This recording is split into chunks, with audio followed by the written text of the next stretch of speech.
l'acte de créer est un acte essentiellement vital, c'est évident.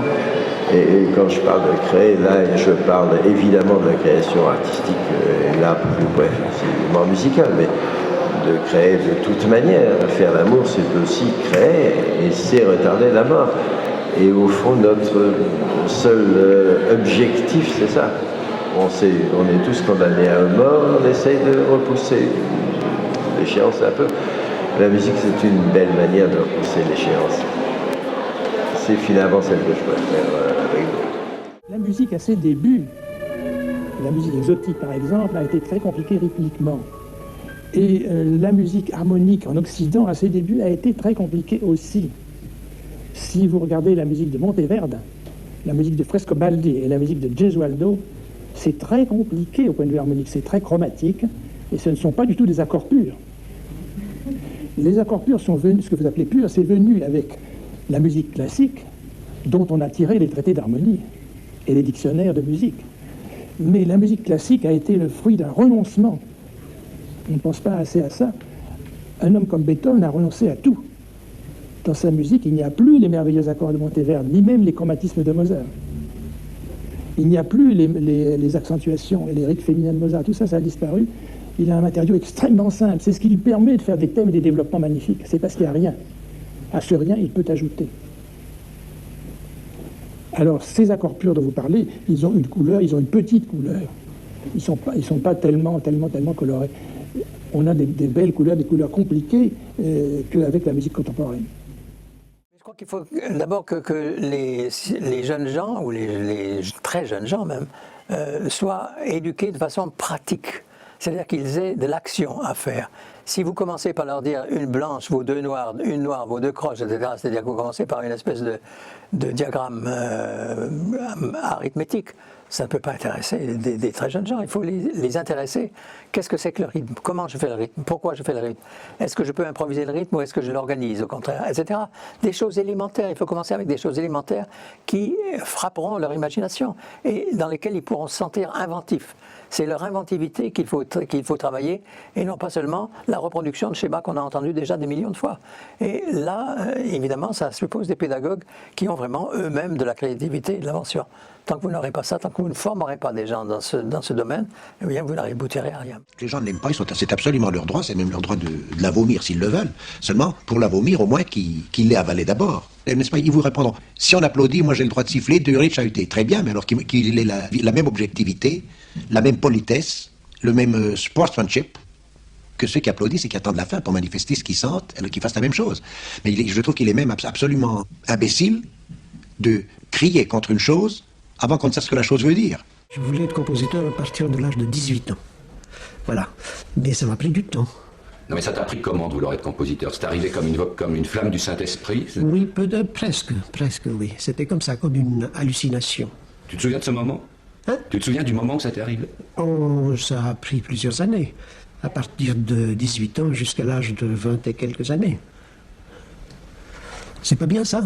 Si, mais je me demande pourquoi après tu es parti vers d'autres choses, l'architecture, etc. Ah ben parce que c'était... un homme ne peut pas être fixé sur un point, il a besoin d'architecture, il a besoin de toutes sortes de choses. Parce que l'architecture, qui est-ce qui m'avait enseigné l'architecture? Ben Le Corbusier, et j'ai appris l'architecture avec lui, je ne savais pas, j'étais complètement ignare. On s'est rendu compte, d'abord on a cru avec une espèce d'utopie, disons, persistante, que les sons artificiels seraient beaucoup plus intéressants que les sons naturels. Mais finalement, on s'est aperçu, en analysant des sons naturels, que les sons naturels, quelquefois, étaient beaucoup plus complexes qu'on avait cru, et que c'est pas seulement en superposant des sinusoïdes qu'on allait faire des sons très intéressants. Que le son lui-même, pour être intéressant, devait être infiniment plus complexe que ça, et avoir des variations paramétriques beaucoup plus compliquées. Et donc, qu'est-ce qu'on a fait? Pour moi, enfin, ça a été ma première réaction, c'est d'essayer de mêler les deux techniques, d'abord parce qu'elles sont complémentaires, et deuxièmement parce qu'elles donnaient des résultats beaucoup plus intéressants. Et je trouve qu'on peut difficilement se passer des sons, disons, naturels, mais les sons naturels ont certaines limites, et ces limites, on peut les dépasser en utilisant justement la technologie et l'informatique. Et pour moi, c'est ce mélange, non pas ce mélange, ce travail d'un niveau sur l'autre qui est intéressant et qui produit vraiment des résultats étonnants par moment. J'aime tous les sons. J'ai pas entendu un son que je n'aime pas. Vraiment. Ça veut dire aussi toutes les musiques. La musique est quelquefois quelque chose dur à entendre. Oui. C'est plus difficile que les sons quotidiens. J'aime mieux même les bruits que la musique. Mais la musique, c'est une espèce de bruit. Non, non, non. C'est une espèce d'organisation. Oui. Et c'est en ça que c'est pas bon, non? Je n'aime pas ça. La musique. Non, l'organisation. On essaye de mettre en doute toujours, parce qu'on essaie toujours de mettre en doute les révolutions qui gênent. Alors celle-là a eu lieu et elle gêne, c'est-à-dire que, chose très simple, on écrivait de la musique tonale pendant 3 siècles, ensuite on a cessé d'écrire de la musique tonale. Bon, cette tonalité, c'est un système tonal, admirable d'ailleurs en lui-même, il a produit des œuvres que j'étais le premier à admirer et à adorer, mais enfin bon, ce système, ça a fait comme tous les systèmes meurent, ces systèmes se fatiguent, deviennent obsolètes et ils disparaissent. Plus exactement, leurs forces vives disparaissent, le système reste, mais ils n'ont plus d'activité, ils ne sont plus actifs. Ce qui s'est passé, pas très rapidement d'ailleurs, ça s'est passé en peut-être 40-50 ans. Ça a commencé à la fin du 19e siècle, ça s'est vraiment terminé, on sait, dans les années 25-30. Et puis pas vraiment, parce qu'à ce moment-là, un autre mouvement est arrivé qui était le néoclassicisme, qui a prolongé le système, etc. Et que encore maintenant, alors que je tiens personnellement que le système tonal comme système imaginaire de la musique est totalement obsolète, il y a encore des gens qui écrivent des musiques néotonales, puisque on a déjà fait le néotonal avant la guerre, maintenant on fait un néotonal. Bon. Et on continuera comme ça sans doute très longtemps, mais ça n'a aucune espèce d'intérêt et d'importance. Est-ce que tu imagines qu'un jour les gens écouteront ta musique comme on écoute les grands musiciens des siècles précédents? Je m'en fous. Oui. Pourquoi? Pourquoi? Parce que ce que je fais a de l'importance pour moi, mais je ne sais pas si ça a de l'importance pour d'autres. Et ça ne m'inquiète pas du tout. Toutes les choses sont passagères. Depuis Échille, qui était plus vieux que Platon, depuis même avant, depuis toujours. Ça a été comme ça. Qu'est-ce qu'on sait, par exemple, des Mésopotamiens? Mésopotamiens, on ne sait pas grand-chose. Ça a disparu. Il y a les ruines qui existent encore, mais c'est tout. On ne peut pas se représenter ce que c'était, comment ils vivaient, ces gens-là, comment ils baisaient, comment... Alors la même chose arrivera avec nous dans quelques centaines d'années, parce qu'il y a trop de monde maintenant. Alors tout le monde fabrique des choses qui sont oubliées aussi vite. Sauf que maintenant, on a trouvé des astuces pour conserver. Oh oui, la mais musique. on peut les jeter dans des armoires fermées à jamais. Et ça t'est complètement égal. Ben oui, on vit qu'une seule vie. La preuve, si je vivais peut-être plus tard, je ne sais pas ce que j'aurais fait. Je vous dirais que de mon point de vue, il n'en reste pas grand-chose de la musique concrète parce que, justement, elle n'a pas su organiser un univers musical. Elle s'est toujours, ou la plupart du temps en tout cas, ou les 9/10 du temps même, elle s'est fiée à l'anecdote, une sorte d'anecdote poétique, et elle a cru que le poétique, entre guillemets, pouvait organiser un discours. Alors là, vraiment, on s'est trompé très lourdement même. When I hear what we call music, it seems to me that someone is talking, and talking about his feelings or about his ideas of relationships. But when I hear traffic, the sound of traffic, here on 6th Avenue, for instance, I don't have the feeling that anyone is talking.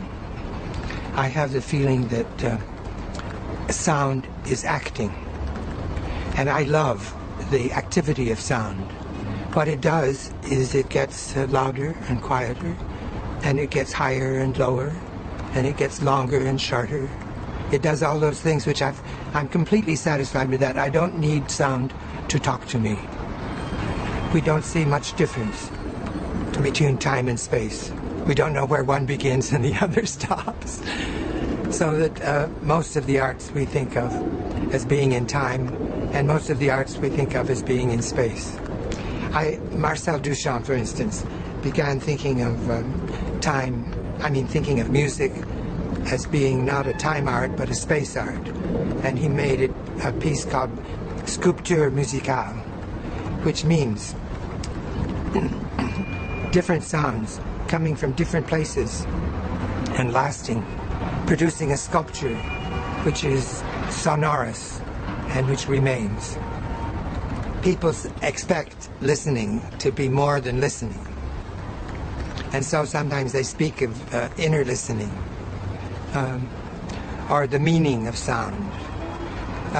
When I talk about music, it finally comes to people's minds that I'm talking about sound that doesn't mean anything, that is not inner, but is just outer. And they say, these people who understand that finally say, you mean it's just sounds? Thinking that for something to just be a sound is to be useless. Whereas I love sounds, just as they are. And I have no need for them to be anything more than what they are. I don't want them to be psychological. I don't want a sound to pretend that it's a bucket, or that it's a president, or that it's in love with another sound. I just want it to be a sound. And I'm not so stupid either. There was a German philosopher who's very well known, Immanuel Kant, and he said there are two things that don't have to mean anything. One is music and the other is laughter. 31, blanche pointée, liée à croche, liée à double pointée. Et 32, c'est une ronde, nous avons fini. Voilà. Alors vous allez regarder ça, je le laisse sous vos yeux. Ça serait peut-être sage que vous l'écriviez. C'est casse-pied d'écrire ça, je sais bien, c'est ennuyeux, mais c'est peut-être utile de l'écrire. Moi j'ai pris la peine de l'écrire, j'ai pris la peine de tout écrire, même les permutations pour les autres chiffres. Je n'ai rien fait en chiffres. J'ai toujours écrit avec des notes.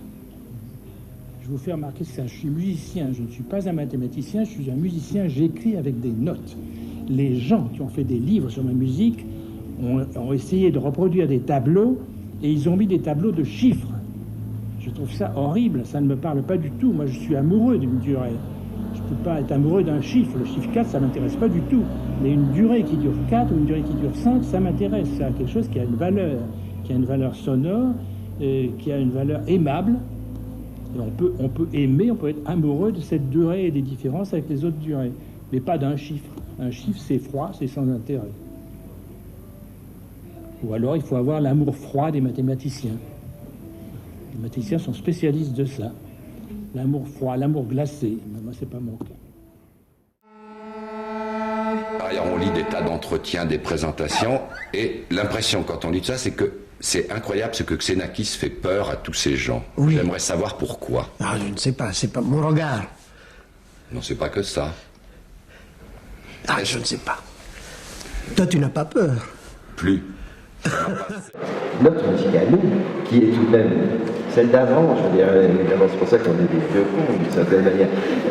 C'est justement pas celle dont on parle, c'est pas la musique actuelle. Alors on appelle ça maintenant, je sais plus comment, musique contemporaine. Non, on ne veut plus dire musique contemporaine parce que contemporaine, ça fait snob, ça fait. Non, alors il faut plus dire musique contemporaine, musique de notre temps. On peut le dire quelquefois, mais ça comprend aussi les musiques actuelles. Bon, alors on a inventé ce terme génial de musique classique contemporaine.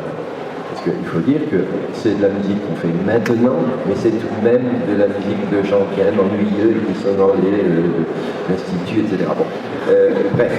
Tout ça est une histoire de fou, et tout ça est une histoire très très très grave pour la musique, parce qu'on en vient à cette constatation, ce que je dis là-dedans, c'est que c'est une histoire ravissante que m'a raconté Betty Jolas, l'excellent compositeur presque de mon époque, c'est juste un peu plus âgé que moi, mais et qui était invité dans une classe d'une école maternelle, comme ça, que dirigeait une amie à elle, et elle dit à ses élèves, qui étaient comme ça, elle dit voilà, Betty Jolas, c'est un compositeur de musique. Et il y a une petite fille qui lève le doigt et dit madame, je croyais que c'était mort, un compositeur. Alors voilà, c'est l'explication de la chose. On croit qu'on est mort et c'est pas vrai. Alors voilà, c'est pour ça qu'on est là. Est-ce que tu as des disciples qui se réclament de toi? Il a beaucoup de copieurs. Oui, ça c'est vrai, mais... Tu as des copieurs? Je crois, oui. Beaucoup. Les Pink Floyd avaient dit que Xenakis les avait beaucoup inspirés dans la... Tu te rends compte, les Pink Floyd? Oui. Ça te consterne? Je ne sais pas pourquoi ils ont trouvé ça. Parce qu'ils ont peut-être piqué des choses. Est-ce qu'ils ont piqué des choses françaises? Oui, un petit peu. Un petit peu. Moi, je ne sais Mais pas. moi, je fais Paderewski. Ah, oui, mais ça c'est un copieur, ça c'est autre chose. C'est un plaisir d'être copié ou tu t'en fiches complètement? Oh, je m'en fiche, oui, je m'en fiche. Moi, il faut que j'écrive chaque fois quelque chose d'intéressant. Et si c'est pas intéressant, je ne me rends pas compte. Mais je pense que ça peut être intéressant. Il faut que je me dépasse moi-même. Vous savez, la musique, hélas, c'est une course au détrônage. Il y a un monsieur qui est le roi de l'époque, puis il arrive un jeune qui est plus intelligent que lui et qui le détrône. Et puis le jeune devient vieux, il arrive un autre jeune qui détrône le second. Et puis le second devient vieux, le troisième devient vieux, il arrive un quatrième jeune qui détrône les trois autres. Je ne vous cite pas de nom.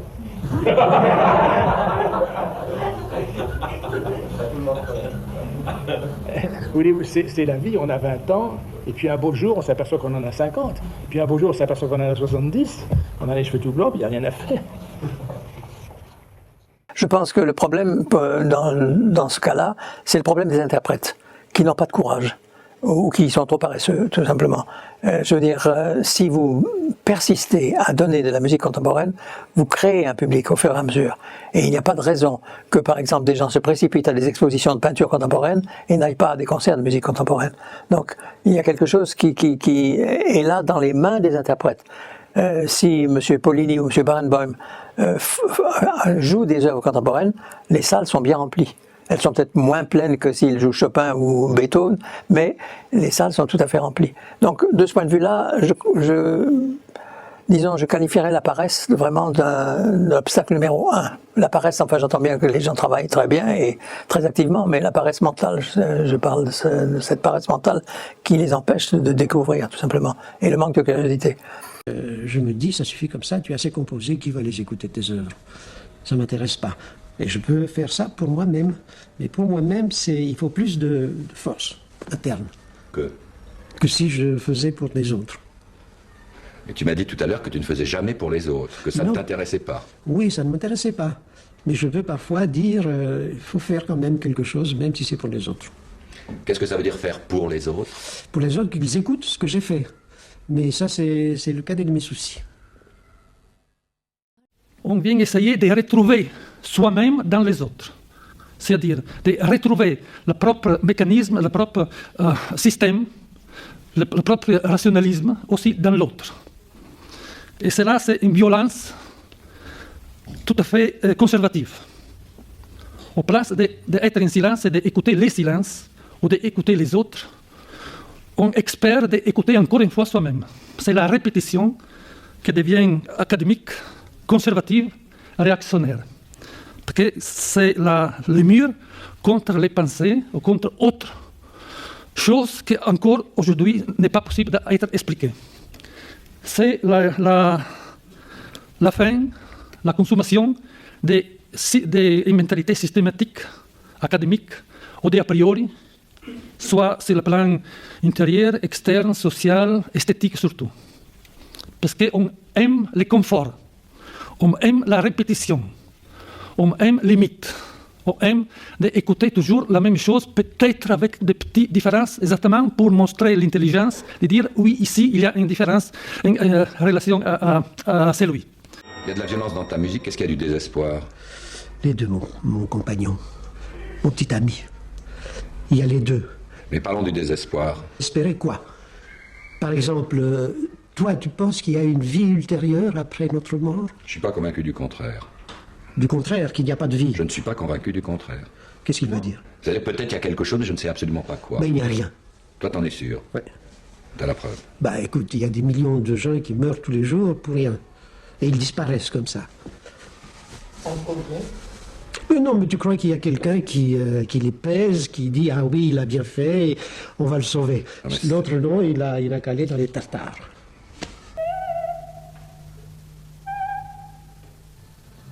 Momento, c'est une œuvre que j'ai commencée à 61 et c'est pas encore achevé, c'est pas encore fini. C'est toute une soirée. Et j'ai commencé d'écrire une œuvre avec des moments musicaux indépendants, comme des moments de la vie, les plus forts possibles. Et après, avoir écrit un certain ensemble avec des préparations, des moyens, préparation de temps, d'espace, des couleurs, des proportions, pour tous les moments différents, je me suis dit, voilà, maintenant, une fois que les événements indépendants sont créés, pourquoi pas aussi chercher les rencontres. Je ne cherche ni d'être agressif, ni d'être laid. Je cherche seulement les moyens musicaux. Et puis, je tâche de les composer selon